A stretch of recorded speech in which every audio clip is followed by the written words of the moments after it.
Hello साथियों, आप सभी का स्वागत एवं अभिनंदन है आज के लेक्चर में। जैसा कि आप सभी जानते हैं कि राजनीति विज्ञान के अंतर्गत लोक प्रशासन विषय पर हम लोग की चर्चा चल रही है। उसी कड़ी में आज हम लोक प्रशासन के क्षेत्र एवं इसमें विभिन्न मान्यताओं पर चर्चा करेंगे। तो चलिए साथियों, शुरू करते हैं आज का लेक्चर। इसमें हम देखते हैं, पहला हमारा दृष्टिकोण जो है वह है संकुचित दृष्टिकोण।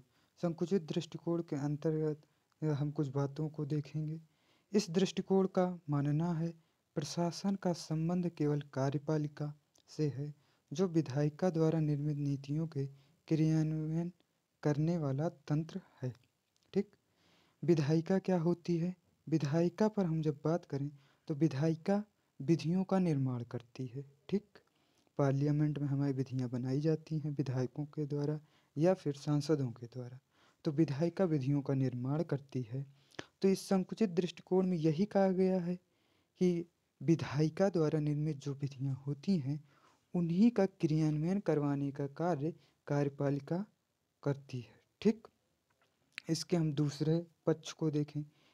इस दृष्टिकोण के अनुसार विधायिका व न्यायपालिका लोक प्रशासन के क्षेत्र में सम्मिलित नहीं होते हैं। विधायिका व न्यायपालिका लोक प्रशासन के क्षेत्र में सम्मिलित नहीं होते हैं। इसके समर्थक हैं साइमन और स्मिथ बर्न। ये दो विचारक जो हैं इसके समर्थक करते हैं। ठीक। उसके बाद हम अगला दृष्टिकोण देखेंगे। हमारा अगला दृष्टिकोण है व्यापक दृष्टिकोण। इस दृष्टिकोण की मान्यता है कि लोक प्रशासन का संबंध शासन के तीनों अंगों व्यवस्थापिका, कार्यपालिका व न्यायपालिका से है। ठीक। लोक प्रशासन व्यवस्थापिका को विभिन्न आंकड़े उपलब्ध करवाने के साथ सदन संचालन में सहायता करता है। यह हमारा व्यापक दृष्टिकोण कहता है। क्या करता है?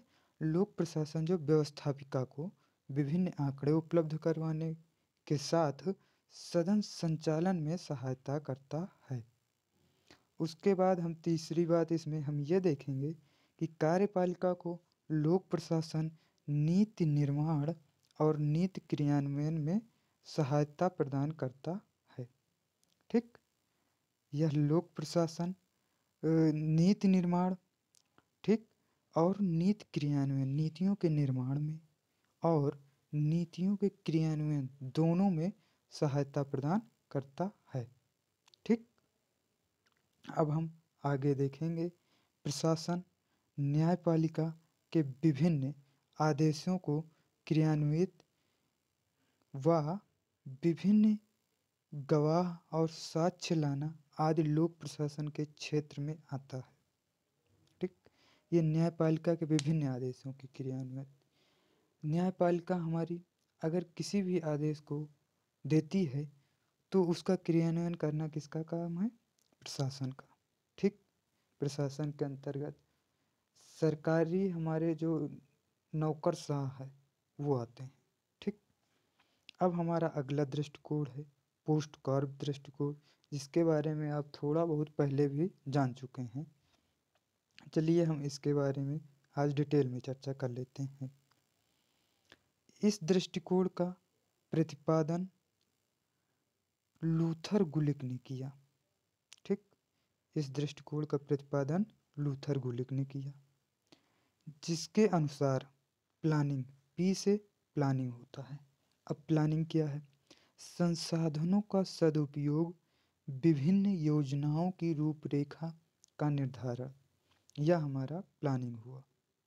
उसके बाद ओ से है organizing, man method material machine को संगठित करना। ठीक। मतलब किसी भी चीज़ को ऑर्गेनाइज करना। पहले हम प्लान करेंगे, ठीक, उसके बाद उसको ऑर्गेनाइज करेंगे। उसके बाद हम अगला देखते हैं, वो हमारा है स्टाफिंग।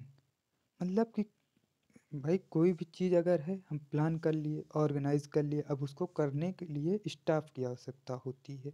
ठीक।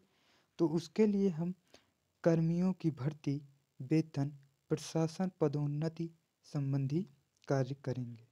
ठीक, उसके बाद डी से हम डायरेक्टिंग करेंगे।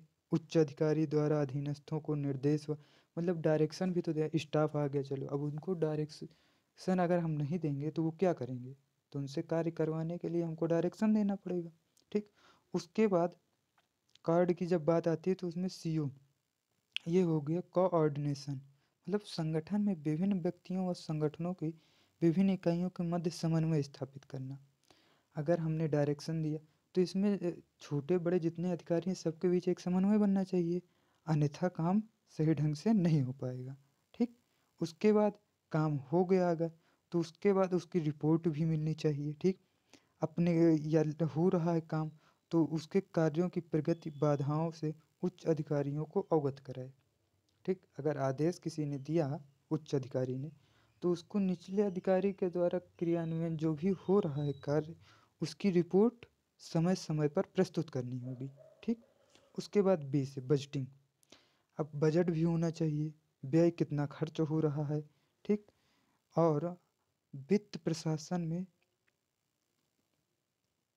कार्य जो है वो भी देखा जाएगा, O2 का कार्य। ठीक, अब हम इसमें देखते हैं कि ई इवैल्यूएशन, यह शब्द 1971 में जोड़ा गया, पोस्ट कार्ब में ई जोड़ दिया गया, इवैल्यूएशन। ठीक, यह शब्द 1971 में जोड़ दिया गया। अब इसकी कुछ आलोचना है, इस पर भी हम बात कर लेते हैं।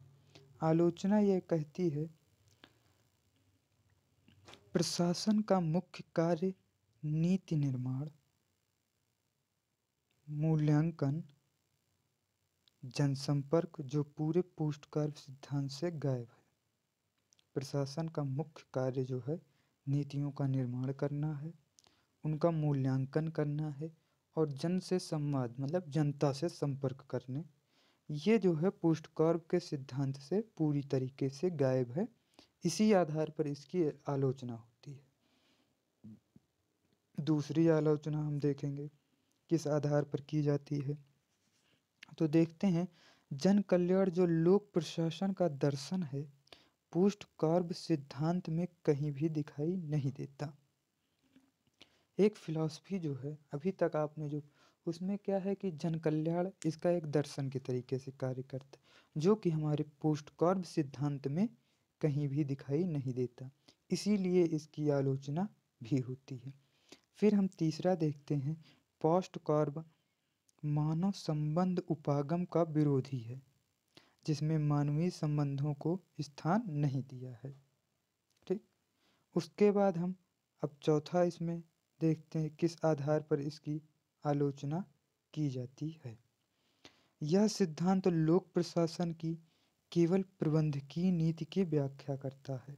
यह सिद्धांत केवल प्रबंधकीय नीति की व्याख्या कर पाता है। ठीक, अब हम अपना अगला दृष्टिकोण देखेंगे। हमारा अगला दृष्टिकोण है पाठ्य विषय वस्तु दृष्टिकोण। ठीक, लेविस मेरियम समर्थित इस दृष्टिकोण का समर्थन लेविस मेरियम करते हैं। ठीक, इस दृष्टिकोण का मानना है पोस्ट कार्ब से लोक प्रशासन नहीं चलता है, बल्कि यह सरकार द्वारा दी जा रही सेवाओं जैसे चिकित्सा, स्वास्थ्य, कृषि, परिवहन, समाज कल्याण जैसी विशेष सामग्री पर निर्भर है। ठीक, इन चिकित्सा, स्वास्थ्य, कृषि, परिवहन, समाज कल्याण जैसी विशेष सामग्री पर यह निर्भर है। यह कौन कहता है? लेविस मेरियम कहते हैं।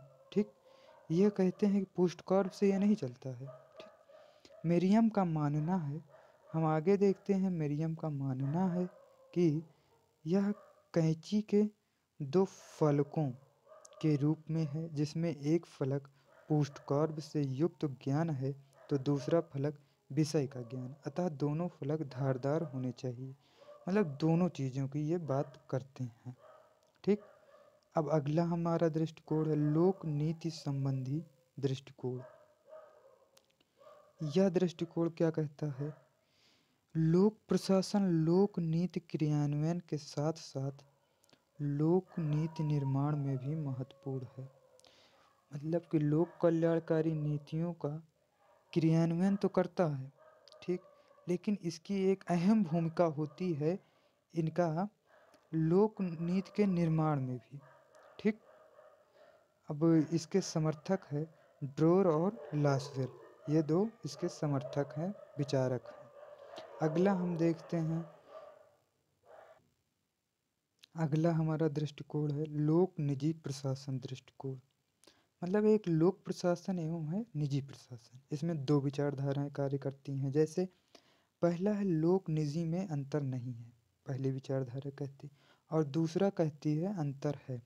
इसमें फॉलेट, गुलिक एवं उर्विक ये कहते हैं कि लोक निजी में अंतर नहीं है, जबकि लोक निजी में अंतर है साइमन और एप्लबी कहते हैं। हम अगली विचारधारा देखते हैं। अगली विचारधारा हमारी आधुनिक दृष्टिकोण से संबंधित है। आधुनिक दृष्टिकोण हमारा कहता है लोक प्रशासन का क्षेत्र परिवर्तित परिस्थितियों के अनुसार परिवर्तनशील है। कैसा है? परिवर्तनशील है। इसके अनुसार लोक प्रशासन का क्षेत्र परिवर्तित परिस्थितियों के अनुसार परिवर्तनशील है। अर्थात जिस प्रकार राज्य के कार्यक्षेत्र में वृद्धि होती है, उसी प्रकार लोक प्रशासन का कार्यक्षेत्र बढ़ता जाता है। यह तो हमको साफ तौर पे दिखता है कि लोक प्रशासन जो होता है उसका कार्य हमेशा बढ़ता ही जाता है, क्योंकि जिस प्रकार से जनसंख्या बढ़ेगी या कार्य बढ़ेगा तो जाहिर सी बात है कार्य क्षेत्र तो बढ़ना तय है। अब हम अपने अगली कड़ी पर चर्चा करेंगे इसकी विभिन्न मान्यताओं पर। विभिन्न मान्यताएं हमारी क्या कहती हैं? तो विभिन्न मान्यताएं हमारी पहली कहती हैं राजनीति प्रशासन द्विभाजन सिद्धांत को अस्वीकृत करता है, ठीक। लोक व निजी प्रशासन समान है। और तीसरा कहता है आधुनिक दृष्टिकोण प्रशासन में 3E काम करते हैं। 3E की अवधारणा पर बल। 3E क्या है? इकोनॉमी, मितव्ययिता, प्रभावशीलता, इफेक्टिवनेस एंड इफिशियंसी, कार्य कुशलता, ठीक, इतनी चीज़ें आती। अगला लेक्चर हमारा लोक प्रशासन के महत्व पर होगा। आज का लेक्चर इसी के साथ समाप्त होता है। जय हिंद, जय भारत साथियों। अगले लेक्चर में हम सब फिर मिलेंगे। धन्यवाद।